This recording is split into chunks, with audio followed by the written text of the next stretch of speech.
And the younger generation, I'm speaking to y'all. The old heads, I'm not speaking to them. They got psychosclerosis, an inability to take on a new way of thinking. Their mind is too rigid. It can't stretch and move. It's not malleable and fluid. So a lot of them just have to follow suit. And they are useful, but they don't know how to be useful, meaning that they have wisdom and don't realize we need their wisdom, but they don't think we're going to listen. Which I would love to have wisdom at my beck and call to where somebody could, lace me up with the knowledge and game necessary. But this generation has to learn so much on our own. But it makes us sharp and it makes us great. So you have to lead the older generation, because a lot of them don't realize old don't mean weak. But that's the psychology that they've been given. They look at old as weak. You look at an old tree, it's strong. Its roots are deeply rooted. It has foundation. The older something is, the oldness of it, it represents strength. It's not supposed to be weakness, but we look at today's time that youth is strength, but something is young, that's not the strength, because it has no roots. It has not a deep enough foundation. And we know this because when we see somebody that we think is strong, we say, oh man, you got an old soul. When you speak in high level, oh, you got an old soul, because we understand that even in your muscles, so you got old man strength. Why? It's because they've been built up over time. They've been built up over time.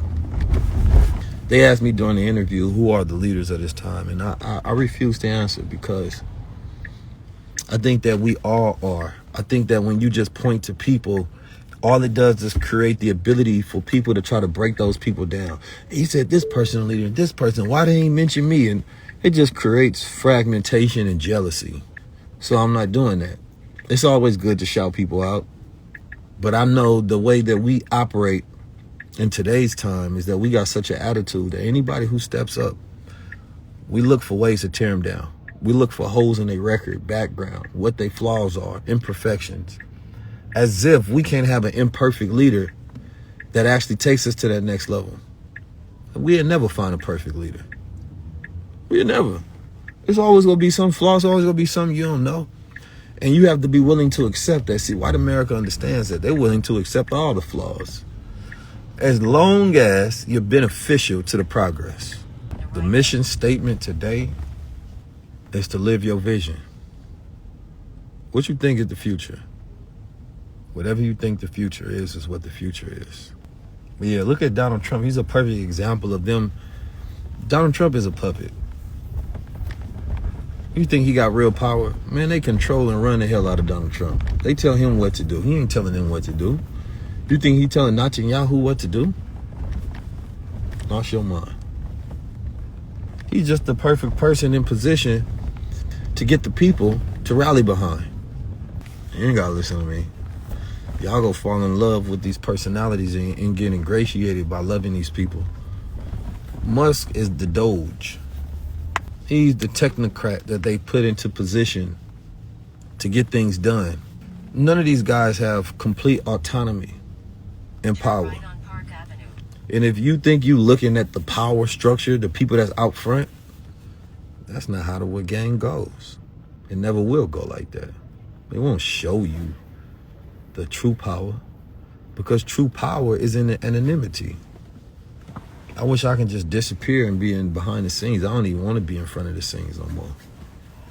But we got some work to do. I want to sit back and just build. I don't want to be in front of the scenes no more.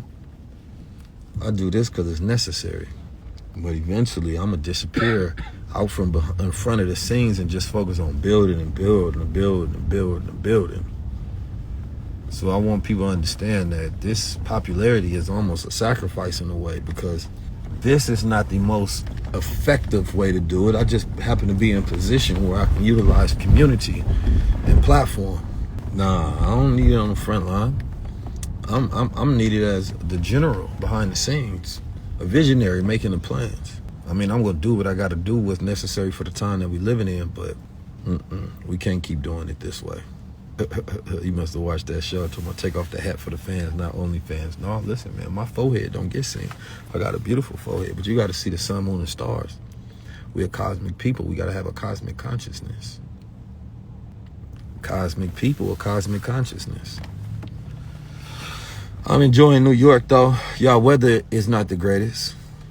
Y'all need to step that up. Y'all need to turn on y'all heaters outside. I need some sun.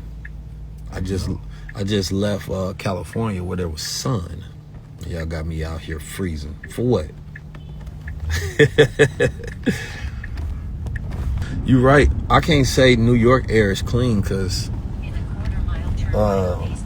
they got millions of cars on the road. This air ain't clean either. I actually wonder about that. How the hell is New York air cleaner than California's? With all these emissions. It's crazy. You know, I'm at that point where I want to work with people, but then I also want to tear things down. You feel me? I feel like at this point in time, we're going to do this thing independent, or we're going to do it together, but it ain't no in between. And the people have to make some of these institutions bow down to us. I ain't talking about white people. I'm talking about some of these so-called black institutions. They failing us. They failed us. They boule. Our goal is to control and take over media. It's not about tearing hip-hop down. It's about hip-hop being utilized as an instrument and tool that backs the values of a good culture. So it's about changing the messaging in hip-hop. And you don't want to get rid of it. It's one of our best tools to get messages across the planet Earth. So it's not about tearing it down. It's about reforming it so that we can utilize it. We don't want to stop doing the things that we're good at. We just want to be more efficient in how we utilize these things. So no, you don't destroy the one power that you have. It's like telling brothers to stop playing basketball and football. No, keep playing. But when you get your funds and you get your platform, use it accordingly. No, keep being in culture for sure, but in a way that we can utilize it. So no, I'm not gonna tell you tear it down. No, that'd be silly. Now you just tore it down for what? Use it in the proper manner. Be a spook. That's the game. That's how it really works. You feel me? Like, hell no, we got the most powerful hip-hop and rap and music and frequency, the most powerful in the world. I gotta go. Y'all be blessed.